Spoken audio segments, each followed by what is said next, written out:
After 60 years, non-Dravidian party has வந்திருக்காங்க. ஒரு திராவிட கட்சி இல்லாத ஒரு கட்சி வந்து தமிழகத்தை ஆளுறாங்க. இது என்ன மாதிரியான இம்பாக்ட் கிரியேட் பண்ணணும்? சரிங்க, ஒரு 60 ஆண்டுகள் பார்த்துட்டாங்க. ஒரு மாற்றம் தேவை. அந்த மாற்றத்தை கரெக்டாக வந்து விஜய் வந்தாங்க. அது வரும்போது கம்ப்ளீட்டாக சினிமா புகழ் 100% சினிமா புகழ் வந்து அவ்வளோ வந்து ஒரு கை கொடுத்துருக்கு. இளைஞர்கள், லேடிஸு அண்ட் சோசியல் மீடியா அது நல்ல ஒர்க் ஆயிருக்கு. ஓகே, ஏற்கனவே முதலமைச்சருடைய பதவியேற்பு விழால நீங்க சிறப்பு விருந்தினரா கலந்துருக்கீங்க. விஜய் பதவியேற்கும் போது உங்களுக்கு அழைப்பு வந்துச்சா?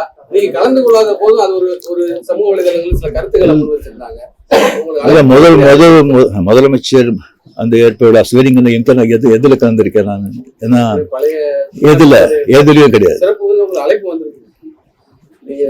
இன்னும் ஸ்வீரிங்கே பண்ணலைங்க. அது அழைப்பு நான் வந்து 96 தான் கலைஞர் இருக்கும்போது நான் வந்து அப்போ நான் போகல. 15 டேஸ்க்கு அப்புறம் நான் வெளியே போயிருந்தேன். 15 டேஸ்க்கு அப்புறம் வந்த பிறகு கலைஞர் சார் கேட்டார், உங்களை பார்க்கணும், நான் வரட்டா நீங்க வரீங்களா? ஐயோ நானே வரேன்னு சொல்லி அவர்கிட்ட போய் நான் வாழ்த்துக்கள் சொன்னேன். அப்படி நேரடியா மக்கள் வந்து மாற்றம் வேணும்ன்றதை இந்த தேர்தல் மூலமா உணர்த்திருக்காங்க. 2001 நீங்க தேர்தல் கட்சி வச்சிருந்தா வெற்றி பெற்றுக்கலாம் என்ற ஒரு சொல்லப்படுகிறது. அது வந்து கவர்மெண்ட்டுமோன்னு நினைக்கிறீங்களா? இல்ல, 100% வெற்றி பெற்றிருப்பாங்க, அதுல டவுட்டே கிடையாது. பட் ஆனா அந்த பஸ் மிஸ் பண்ணிட்டீங்கன்னு நினைக்கிறீங்களா? வேற क्वेश्चन சார். இந்தியா லெவல்ல இருக்கிற பிஜேபி தமிழ்நாட்டுல வந்து ஒரு சீட் வருது, என்ன காரணம் சார்? சாரி, நான் அதுக்கெல்லாம் நான் ஆன்சர் பண்ணுறேன். Okay, thank you. My heartily congratulations to Vijay.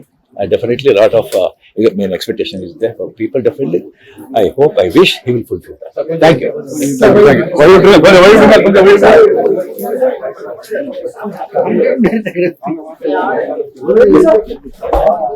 Thank you.